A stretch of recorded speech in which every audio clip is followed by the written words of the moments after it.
we have here is our Douglas County ballot. We have mail-in ballots in Colorado. And I haven't been feeling well, so I didn't do it yet. Plus, I have to tell you honestly, I don't like turning in my ballots way ahead of time. They're due tomorrow. And I like turning things in when they're due, because what if you get more information? You do it 2 weeks ago, information can come out, you know, all the way up to the election, and I don't want to have voters regret. Well, I already have some voters regret, because a piece of paper don't give you a right to have authority over other people. But I do it defensively. So, there are some school board elections, and there are some ballot issues, which we will read aloud. Wayne. Yes. We only know about that one school board person, right? I know about them all. I've met them all and spoken to all. So, all right. Here's the ballot. Tell me. I know Andy Jones, right? Andy Jones, Francine Thompson, and Corey Nelson are certainly not what I would pick as the best, but they're the best of the choices that we have right now. Susan Meek, Elizabeth Hanson, and David Ray are very much advocates of the school board and the teachers union, and they're very much for no changes in what's going on right now, and the Douglas County schools are not doing well. So at least Andy Jones, Francine Thompson, and Corey Nelson are open to change, and they want to talk about a lot of different things, including they're willing to talk about arming school security. Both teachers and administrative staff, anybody that is on premise, they're willing to talk about arming those people if those people choose to take on that responsibility. So those are my three choices. And Andy, that's the guy we have the sign in the front lawn? Yeah. Okay. So him I know about. Mm-hmm. But on these, you would say that's better than not voting for any of them? Oh, yes. Yeah. Yeah. Okay. And Corey Nelson also. They're all. I meant these two, yeah. Yeah. They're all on the plan to open dialogue and open consideration to changes to be made. The other three don't want any changes to be made. They're happy with the way things are. And they're all three of those are driven by the school board and the teachers union. Okie dokie, that's all I needed on that then. All right, I'll take care of those. Thank you. I only knew about the one. All right, so now we have answers on those. We cannot endorse anyone as the Douglas County unless they're Libertarian. And these three people are not Libertarians, so leave that to your conscience. There are no Libertarians running in school board, so there is absolutely no endorsements from Douglas County on that front. There is not. Nope, it's just your personal conscience. I wouldn't blame you if you don't vote at all. I tend to do that, but I wanted to hear what my husband had to say. But we did have some recommendations on ballot measures for Douglas County. Off the bat, though, when you were saying CC. CC is the... You're going to want you to sit down. CC is the elimination of Tabor, for all intents and purposes. Okay, yeah. And so Douglas County Libertarian Party has taken a very strong stand against CC. And the DD? DD is the legalizing gambling for sports betting. And as much as I have to hold my nose on this one here because of all the restrictions that are put in places and all the taxes that are put in place, at least it gives people the opportunity to do that legally without breaking the law if they're going to be betting anyway. So Douglas County has taken a position on a yes vote for DD, although that's in conflict with what the state party has done. Yeah, and I'm going to talk quite a bit on that one. And then 1A? 1A is a redirection of funds here in Douglas County. There's a certain amount of money through through sales taxes that have been put into the Fund for the Justice building, and all of the obligations have been met. And now there's money left over within that fund, and ballot issue 1A will redirect a good portion of that money that has been set aside for the Justice Center, since it's no longer needed, and it'll be applied strictly to roads and only to roads. And what so I was not solid yes. Okay, I wasn't familiar with that one. It's so long. Okay. Yeah. Why didn't I not know about that? I think because I've been obsessing on CC and DD. So that's a solid yes. And the Douglas County Libertarian Party did take a stand on that as well. Okie dokie. All righty. Thank you. All right. Those taxes, by the way, on 1A will not come back to the public if they're not redirected. Right. So it isn't a Tabor thing. No. Okay. No. Perfect. All right, so we'll deal with 1A first. I was going to read them out loud, but that thing is freaking political speak, and it's really long. So basically, there's some leftover money in a set-aside fund, and it's deciding where it's going to go. Giving it back to the taxpayer is not an option. So our roads kind of suck. So we, if it's going to go anywhere, to the roads is something that more people will get use out of. So that's a hard yes. Now here's the two that are much more interesting. I've got strong opinions on both of them. Okay, CC, we'll read this out. And you'll see what slimy bastards they... I'm saying slimy bastards because last election, this in another form was already voted down. But they keep trying to get another bite at the apple and not take no for an answer. I think in dating relationships, we call that rape. So, right? Right. At birds, that's why they're screaming. So it says, without raising taxes, and if you want to participate, you can come sit with me. Go ahead. Okay. Without raising taxes and to better fund public schools, you know that's just... at the heartstrings, right? Mm-hmm. Won't you think of the children? Sorry. That's then a dog. That's our new one. Okay. Public schools, higher education and roads, bridges and transit within a balanced budget. May the state keep and spend all the revenue it annually collects after June 30th, 2019, but is not currently allowed to keep and spend under Colorado law with an independent audit to show how the retained revenues are spent. So, those of you not in Colorado, I want to explain what this is about. We had some groundbreaking legislation here, spearheaded by Doug Bruce.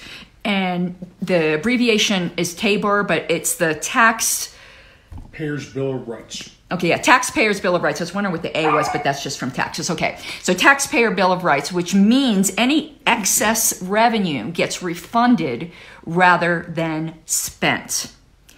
So it basically is just a different version of a refund that you would get, say, on your federal tax returns. They took out too much, you get to get what's left. And I find it sneaky that they didn't reference TABOR in the wording here.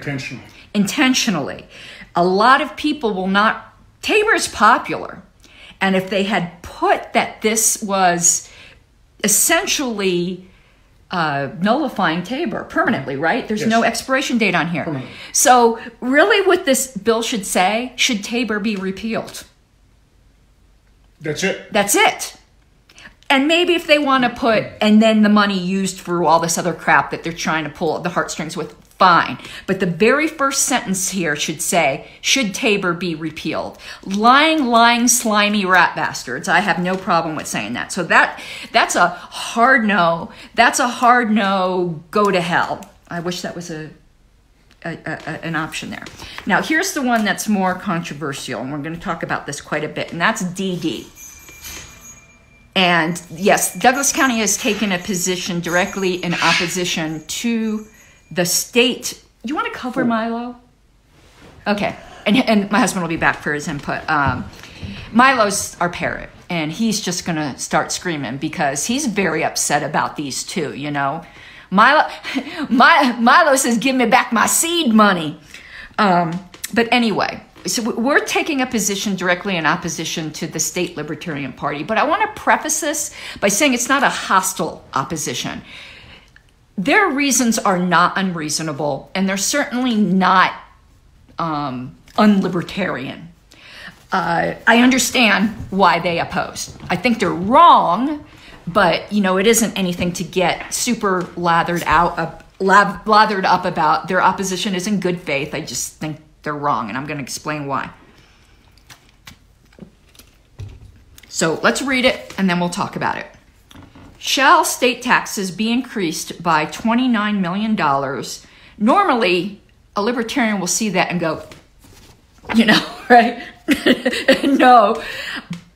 But read on. It just kills me, though, to vote yes on anything that says taxes and the word increase. But I'll explain my heresy. Okay, so blah, blah, blah. Annually to fund state water projects and commitments to pay for the regulation of sports betting through licensed casinos by authorizing a tax on sport betting of 10% of net sports betting proceeds, and to impose the tax on persons licensed to conduct sports betting operations. So basically, this would allow limited sports betting, limited in the sense that only authorized casinos could do it. Right now, all sports betting is illegal. And they're saying that they want to tax it, and the money raised by taxes will pay for enforcing this policies and fund water projects. For the first year is what they don't tell you. Okay. Wayne's lathered up because this funding of water projects is only for the first year. I'm going to explain to you why I don't care. But that is something to mention. And this funding of water projects is really key in at least the state chair's opposition when I spoke with her the other day, though I don't understand why. If any, those of you, again, not in Colorado, don't realize water is a huge, huge issue here. I don't understand why funding water in general, not the 1 year thing, but in general would raise hackles. If there's going to be the money, I'd rather it go towards water or roads rather than, you know, we actually had something here that funded us, not this year, but, you know, there was a funding here study to, was it about bull semen? That bull semen study. If I've got to pick between roads, water, or bull semen, I think we understand. But here's where the philosophical issue comes in. And Arizona just faced this with their marijuana bill. There's bills that come in, shall we legalize either medical or recreational marijuana and it will be taxed at whatever. And the libertarians only look at the tax issue and vote it down. And I think that's really wrong-headed. Obviously, we are opposed to taxation. But the tax issue and the legalization issue are separate. And they've bundled them together. But we have to look at it in its overall context. And we're opposed to all taxation, granted. But what happens right now to any other service or good that enters the market? It's taxed. So you need to look at these bills, first of all, by saying, should X enter the market just like anything else? And if so, it's taxed. We cannot refuse to vote for the legalization of something because it will be taxed. This was taxed. You want to make this illegal because it's taxed? And I'm addicted, I'll tell you that. I'd be in jail in a second. So you can't just look at the tax issue. Now, maybe the tax is excessive because they consider a vice. That's fair. Like the marijuana taxes here are absolutely ridiculous. So the way I look at it is keeping people potentially out of cages. It is carving out a narrow legalization for people to legally do something that right now they cannot legally do. It doesn't, how do I word this? It doesn't stop people from continuing to do it illegally like they've always done. So if somebody doesn't want to go to the casino and doesn't want to pay the tax, then just continue going to your local bookie like you've been doing for the past 20 years. But for the few people that say, hey, it's worth it to me not to have the threat of jail to do this, or perhaps people who want to bet but aren't comfortable doing it on the black market, why would you foreclose the opportunity for them to make that choice because you don't like the tax on it? Do you have the right to do that for other people? I don't think you do, because the black market will still exist, because it's only at the casinos, and there aren't many casinos in Colorado, and they're out in the mountains. So believe me, your Denver bookies are still going to be doing what they're doing, and people who want to use them can still use them. But this way, grandma who wants to bet on whatever sport she wants to bet on can do it now without worry.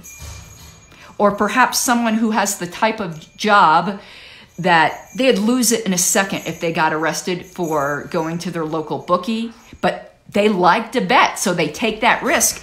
This allows them to mitigate that risk. And why would you take that away from them? Because you don't like that it's being spent on water?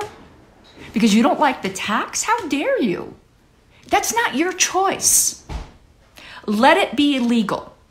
And if the state, puts undue regulation on it, people could still do it illegally. Why would you remove the chance for people to do it legally? And I said this to the state party, the logic that the state party and some state party board members, because everyone kind of has a little bit of a different reason, so you can't lump them all together, are using to oppose this. If they use that same logic back when we had the constitutional amendment to legalize marijuana, they should have been opposed to it. And they weren't. Well, I don't know if those individual people weren't, but the Libertarian Party of Colorado certainly wasn't opposed to it. And those taxes were way more onerous, and it is still very limited. You have to go to official dispensaries. Here you have to go to official casinos. And some areas don't have dispensaries. So I bet you, like in Castle Rock, they don't allow dispensaries. They let the the municipalities decide whether they allow that or not. So I bet you whatever local pot dealers are here in Castle Rock are still doing a booming business, because some people don't want to drive to Denver and pay the whatever tax it is. It's like 30% or something. It's really ridiculous. So I don't see this as any different. And this, to me, gets an unequivocally amen, preach it, brother, yes. And what it does also is it gets the camel's nose under the door. It lets people start to get over themselves about this vice of gambling. It ain't none of your damn business. And I think anything that cracks open that door is good. And let me give you another example. The logic that's being used to oppose this would have to oppose the brothels in Nevada, because it's a limited area that's outside of town, and it's highly taxed and regulated. But if someone would rather do that, you have no frickin' right to tell them that there should not be a legal means. It's up to them to decide if it's more onerous. So while I do think the state party and various county parties came by their position honestly, I think it's really, really wrong. And I actually can argue, though I wouldn't do it to try to, again, I'm not calling anyone unlibertarian. This is like, let's talk. I am coming to the position that voting no against this is the initiation of force. It's not a hill I would die on, but I would ask each libertarian that voted no on this to really, really consider my argument, or if you were going to vote no, but you didn't send your ballot in. See, this is one reason why I don't like sending ballots in early. What if somebody becomes convinced by this argument, but they already sent their ballot in? And you want to know what? I've been seeing the Republicans clucking about why they're voting against, because gambling is bad, okay? Really? Come on. So, yes. And I hope, my argument might have persuaded a few people, and you better not have sent in your ballot already, because then you'll be kicking yourself.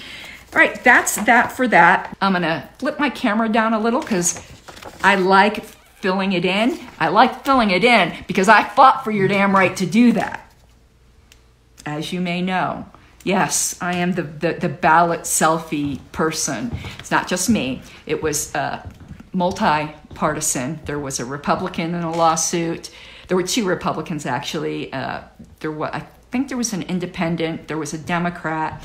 So a bunch of us got together a couple years ago and sued the state of Colorado for the right to do this without being threatened with a $1,000 fine or a year, or 6 months in jail. I forgot what level of misdemeanor it was. And we were being threatened with it because the Denver DA came out and said, remember, this is still illegal. So we won that. And because we won that, every ballot I film and will put down my little thingies because we won that right. In some states, it's still a felony. Can you believe it?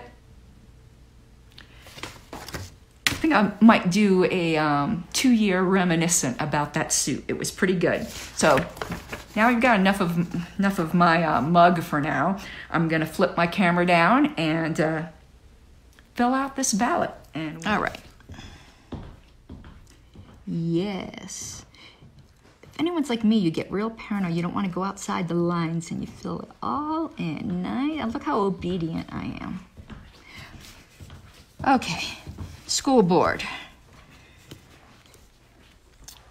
Without endorsing, because there are no libertarians in the race. While holding our nose.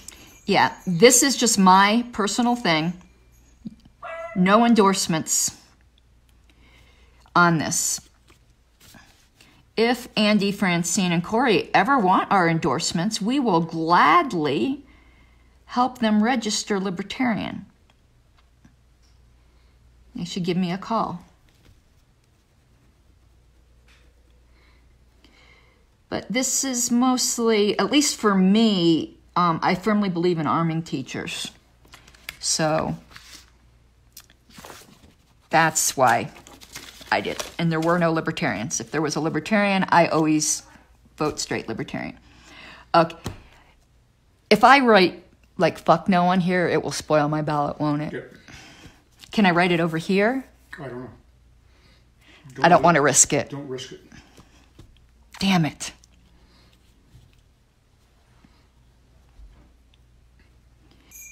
Okay. And DD is yes. You know, they should give you lines here for you to put your comments. Mm-hmm. All right, ciao. Have an awesome day.